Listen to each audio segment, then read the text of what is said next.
Hi, friends, and welcome to another episode of Bite Size Bish. As I am getting ready to wrap up season 3 and put Bite Size Bish to bed for a short period of time, I wanted to release an episode to really help people give some tips and tricks about how to survive the holidays for those who celebrate, and for those who don't, still need some help with survival. Because whether or not you celebrate, sometimes there's family gatherings or there's not family gatherings, and that's hard too. So I'm here to just talk about all of it and give some tips and tricks of how to manage the upcoming holiday season. You know, the thing that I want to start off by saying is that the holidays, the season, can bring up a lot of grief for a lot of people because, as I've explained before, grief doesn't have grief buckets. When you experience grief or profound loss in some way, shape, or form, it stays with you, and things that happen in the future kind of continue to pile on grief. And grief is, I say it's the excruciating cost of love, and it lasts as long as love does, which is forever. There's no getting over grief. Grief is not linear. It's very complex and can hit at any time, no matter how much time has passed, and it really is a formidable opponent. So grief, to me, my grief thrives in the winter because it's cold, it's dark, and, there's just a whole lot of stuff going on. So I really want to validate grief is really challenging, and sometimes being around family can bring up a lot of grief, and sometimes not being around family can bring up grief. And I just want to validate for folks that this time of year is challenging for a lot of people. And, the other thing I want to say is some people were raised by generally good people who were human and made mistakes. And then there were some people who were raised by people who actively wanted to harm them and, didn't try their best and don't even acknowledge that they didn't do their best. And so the complex thing here is that, people who grew up in certain situations, sometimes they have no contact and sometimes they don't, because quite frankly, it's complex. And people want to say, at the end of the day, we have two biological parents. And, you can have other parents, step parents, adoptive parents, all the wonderful adults in the world. But you only have one biological mother and one biological father. And for a lot of folks, it's hard to reconcile. Maybe they're not great parents, but they're my parents and they're all that I have. I'm just here to share some tips and tricks about how to manage all of that. The first thing that I'm going to start out with is boundaries, boundaries, boundaries. I come from a very big Italian family. There are certain cultural groups that aren't big on boundaries. Italians are one of them. I don't look Italian, but I am on both sides. And I want to reframe boundaries are really it's self-care. And it's, we really do have to teach people how we want to be treated and how we deserve to be treated as adults, because as children, maybe we were treated one way, but as adults, we deserve to be treated the way that we want to be treated.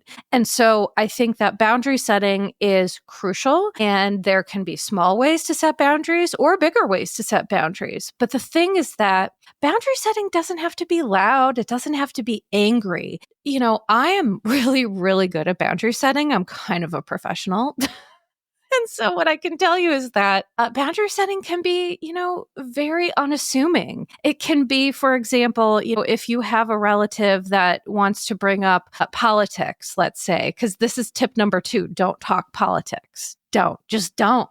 There's nothing good that's going to come of it. We're all exhausted. Nobody wants to talk about it. And so if you have an uncle or an aunt or a parent or a relative who does, part of keeping ourselves healthy is boundary setting, which means staying on message. So if you go to your family party and Uncle Joe starts talking about politics and you say, this is not something that I'm exhausted with this. I hear you. It's just not something I want to talk about, and change the subject. And then if Uncle Joe keeps coming back to it, you have to stay on message. And it seems ridiculous. It seems like parroting, but I promise you, one of the best ways to maintain your self-respect, to maintain your boundaries and clearly communicate is to stay on message, almost like a broken record. And then if people don't, for example, let's say Uncle Joe just keeps violating your boundary over and over, then you number 3 is remove yourself. So removing yourself from any situation that isn't healthy for you, or it doesn't make sense or doesn't feel safe. And removing yourself could be, again, many things. Just leaving the dinner table and taking a bathroom break, sitting in the bathroom on your phone for 10 minutes and texting a trusted friend, LOL, you will not believe what's happening here. That's totally acceptable. But in extreme cases, if you have boundaries set and you set expectations and you're somewhere and you're not being respected, you can also remove yourself and leave. Go home or take a walk, take a break. My point is that boundaries are best when flexible. And I used to be a boundary person, and I learned the hard way because they were very inflexible. So boundary setting, the boundaries do need to be flexible, and they do need to be able to shift. And, because that's the best way for us to survive, because when something is too rigid, it's not going to really work for us anyway. And so another tip is to have responses ready for, if people, for example, say, oh, it's not too late to have kids, or, whatever, insensitive thing. Have responses ready for it. A lot of families, they tend to pick on the same people about the same issues. And then there's some families who don't, and they don't discriminate. They pick on everybody about all issues.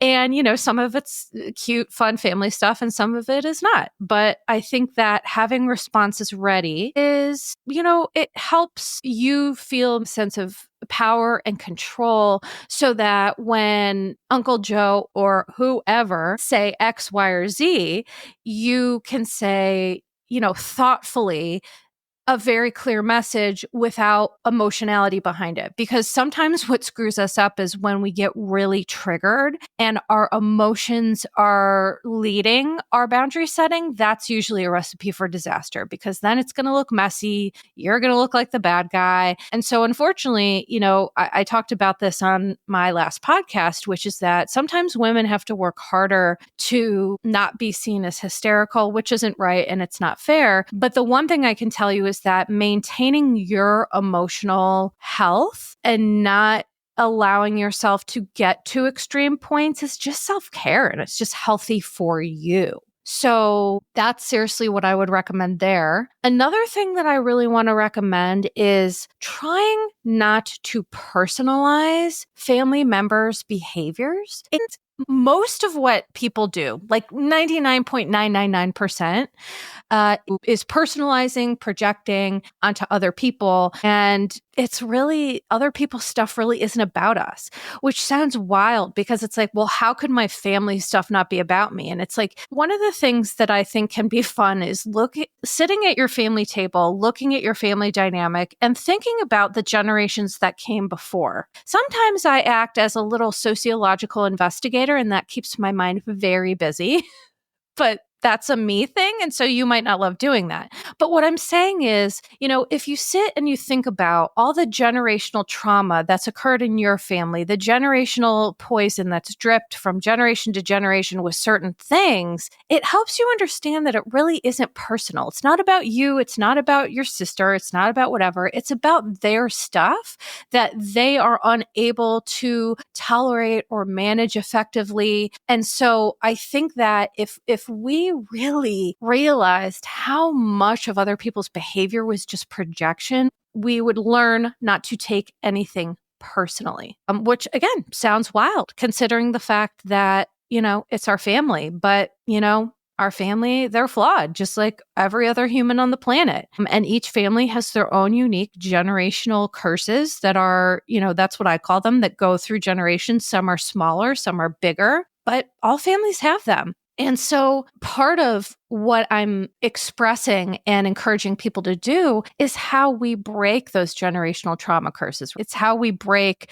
leaving and feeling so upset or out of control. The only thing we can control in life is our thoughts, feelings, and behaviors. And at the end of the day, this is kind of the secret to that. So, hopefully it does help. But a couple other suggestions that I'm going to give is number one, I'm a huge dark humor gal, and I think finding humor in things that may not be on the surface so funny is really a joy for me. If you have a relative who does the same thing time after time every year, make a game out of it. Do a point system. I don't recommend drinking games because alcohol is depression juice, and I know a lot of people use it to cope, but, unfortunately, I'm just never going to be a huge fan of that. But listen, of course, if you don't have any issues with alcohol, drink responsibly. But I'm just saying, I think that these tips are going to be truly more effective than giving yourself a hangover the next day, which will probably just make you feel more depressed and sad and all that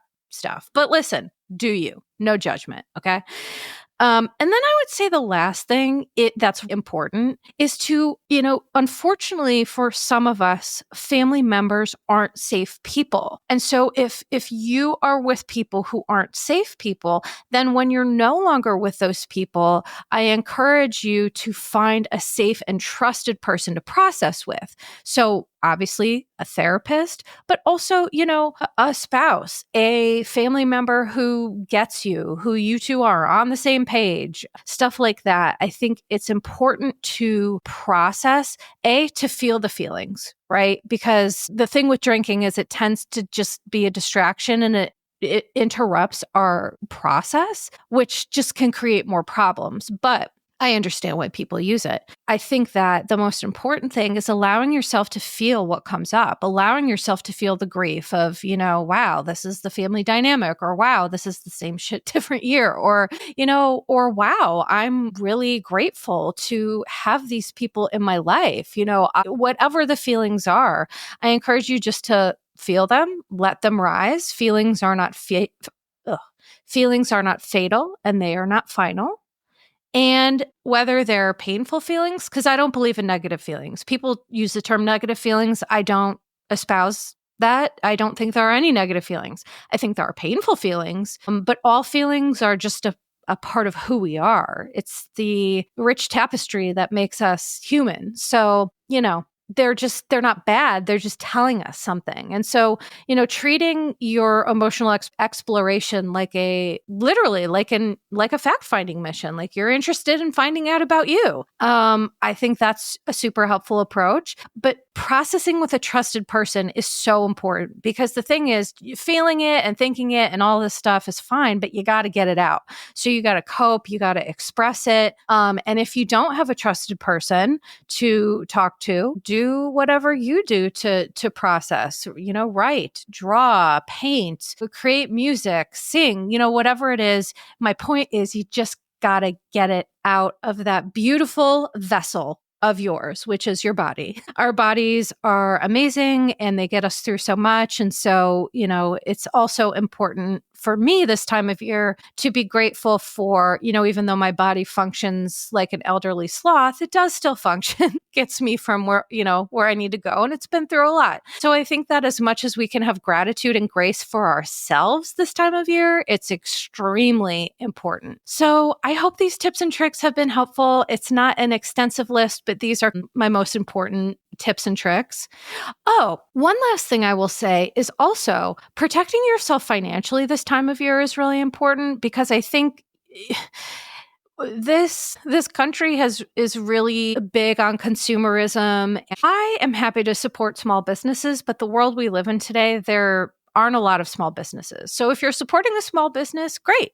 Spend the money, buy the gifts, do whatever is appropriate for you. But I think that another form of self-care is being mindful of your financial boundaries and not overspending or overbuying for, some sense of consumerism. I think if people are struggling financially, small gifts that are very meaningful are wonderful, whether you make them or don't spend a ton of money. But I think that It's important to remember this time of year financial hygiene as well, because financial hygiene goes hand in hand with emotional and mental well-being, right? You don't want to go into January with a host of bills, being in debt and all of these other things. So I'm speaking to everyone, but parents of children, I understand that it's challenging, but I guess I just want to say, please be mindful of how much you're overextending yourself to please other people in ways that, I think can be done in less expensive or more heartfelt kind of ways. So I hope that all makes sense. I hope that this is a helpful bite-sized Bish. It is probably going to be my last bite-sized Bish until the new year. But who knows? Maybe it won't be, and maybe I'll surprise you. But at this point, mind, body, and soul is tired, and I am very excited for this break. But I wanted to make sure that I kind of said these final words. Final words? I'm not dying, but you know what I mean.